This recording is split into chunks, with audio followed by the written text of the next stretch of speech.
Good day, everybody. Connor with Honor, March 16th, 2024. Good day. This is your real estate update, also around the 6 to 7 minute mark, and I'll establish that and post something about right here to show you exactly when that's going to happen. That's when I'll break into the fasting and the fat protocol and the muscle building protocol and talk about that today. So, as far as real estate goes, Saturday is usually the day of the week when agents start to publicize open houses as being held open. It's a very common thing in real estate. When I first started back in 1998, open houses were typically held on Sunday, usually in the afternoon, usually sometime between 12 and maybe 3 or 4 p.m. These days, it's really done more strategically in a way. In addition to that, let me explain strategically. Sometimes, if the house, let's say, is near a shopping center where maybe at a particular time of day people flock over there to do something, maybe it's around noontime, and maybe people go to this particular shopping center because it happens to have the only lunch in the area. So, that being the case, there happens to be a residence that an agent lists nearby, or maybe even on purpose, and I've done this. They actually go and they try to find people that want to sell their residences in particular neighborhoods because of what I'm about to speak about. So what happens is the agent lists this property. So what he does is 5 days a week, Monday through Friday, when noon, around 12 o'clock, and the traffic starts increasing about 11, dies down about 1 o'clock, he makes sure that he has his signs everywhere and that residence is being shown as being held open 5 days a week. You can generate a ton of business and referrals from that particular model. Going out there and looking for residential real estate, understand that as a home buyer, you should protect yourself in a way and know that, in fact, when you do go to these open houses, sometimes, and this is an ethical issue, but sometimes the residence is very close to having an offer accepted, if not in escrow. Realistically, the house is no longer available for sale. Now, of course, they will fall back and people will say, well, yes, but people still offer their houses for sale, even when they're under contract, because buyers can go and still look and potentially, maybe, hopefully not, but that particular buyer they have in escrow might fall out. And if that's the case, we already have done our due diligence and we can thereby write an educated offer. But I've never seen anybody write an offer at that point. They still want to go look at the residence again, of course. And as anybody would, right? That's not a bad thing. It's just the way it is. But from that particular point, you have that protective mechanism that should be in place for all agents out there representing clients. When you do go into an open house, there are certain things that you might be asked to comply with. One of them might be show some form of identification. This I haven't really seen in the Southern California venue, but I have heard of it happening. And that is the seller's right. If there is no way to identify somebody, that could be, I guess I should say, I'm not an attorney, that could be the seller's right to be able to maybe enforce that and say, listen, if you do want access to my open house, you have to provide me your information, personal information. Something a little bit less aggressive, more subtle, is going to be maybe an agent saying, hey, would you mind signing on this particular sheet? The seller wants to know who's coming in.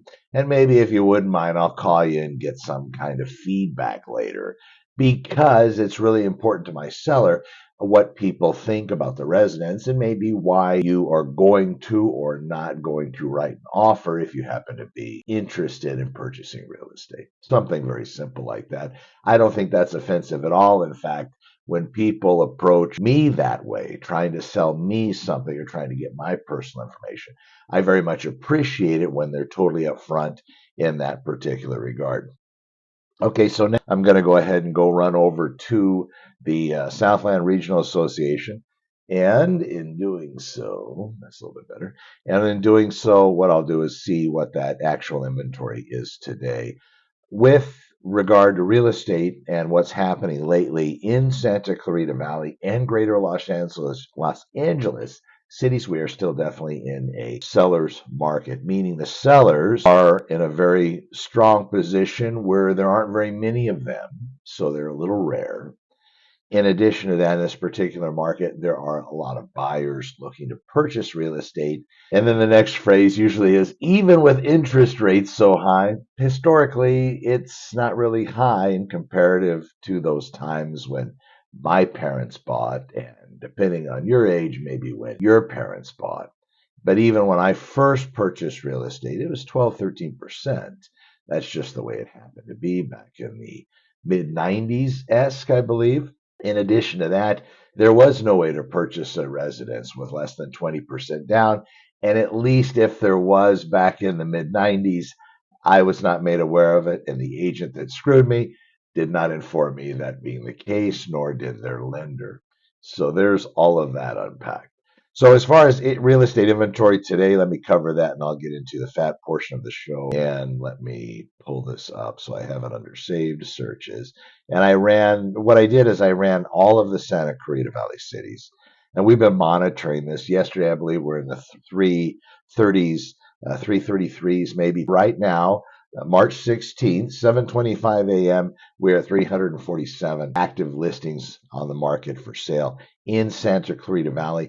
Of that 347, 16 of those are coming soon, and there's a boatload of open houses out there this weekend as well. Be wary, be careful. Let me know if I can help you. You can find me online at connorwithhonor.com. We're coming up on the 7-minute mark. We're going to go ahead and call that. We're going to jump into the fat burning segment. So thanks for watching. Over and out. All right, we're here with the fat burning segment of the show. About the 7-minute mark is where we're starting this. So if you're looking for that particular spot, you're in a perfect place. What I've been doing, if you've been watching the last few days, is I've been doing a fast regimen. I was able to put on 50 pounds, not hard, able to do that, and now we're going to take it off. Now, I don't know how much of that is actual muscle because I do lift quite frequently and quite heavy. We'll see how that plays into it, but I'll know when I get closer. But at least this is a good fat torching segment. So what I did is I started this past Sunday, so today's Saturday morning, so it's going to be just about 6 full days of this. Dropped in just around 20 pounds. And then what I did is I had a little bit of an indulgence yesterday. So basically I had carbohydrates in the form of sweet potatoes and some rice. And believe it or not, that bulked me up about 5 pounds. So I'm sitting from the 285 mark at about the 270 mark this morning, and I was 265 yesterday. So what I'll do is I'll have a couple protein refeed days today and tomorrow. Nothing crazy, maybe a 1 meal, maybe a 2 meal a day.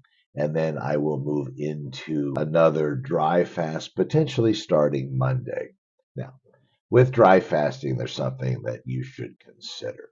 What I like about it, and again, you need to check with your medical doctor, but what I really like about it is how fast it moves you from being a sugar burner, getting you through this critical stage, meaning you're now switching from burning sugar and carbohydrates to body fat.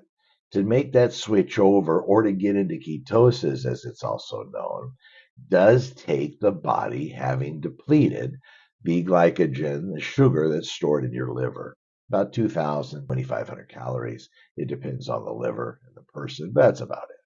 Once you burn through that in your regular energy expenditure, however you do it, by just sitting around, sitting on the couch, going for a walk, working out, however it is you started to move your lifestyle towards to be somewhat healthier. And again, this is kind of understanding the more muscle you have on your body, the older you get, the better off you're going to be.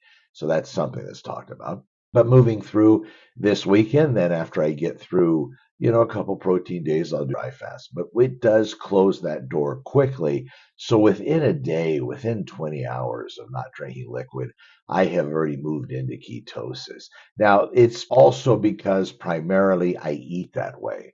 I try to eat things that don't have a lot of sugar, a lot of carbs, because when I do, I really do it well.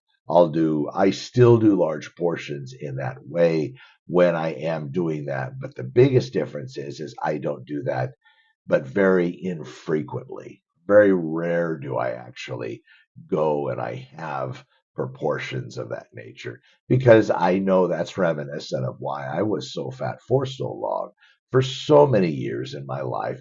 And actually, a lot of those years, well, the younger years, when you're so fat, it's really difficult.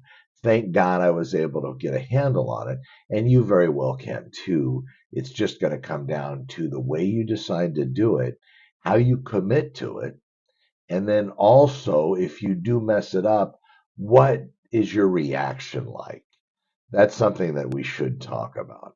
Some people, when they screw something up, they get completely upset and totally flip out. You might be one of those people or know those people. I remember golfing with a particular gentleman that I was a police officer with, and we're on the golf course, and every time he would miss, I thought for sure he was going to break that golf club around a tree or throw it into the street, or he just lost his mind whenever he missed a shot, or whenever the shot in golf didn't go the way he wanted. Most amazing thing I've ever seen. And what was amazing about it is it was the same on the first hole as it was the 18th hole. It was identical. So if you react to screwing things up like that, potentially you're going to keep crescendoing into continuing that bad behavior, or whatever it is that got you to do what you did, and whatever that what you're doing is, whether it's eating too much, whether now you're sitting in drive-throughs again, sucking down tacos and milkshakes in the supermarket, maybe thinking that fruit's good for you and pounded down a few bags of grapes or cherries.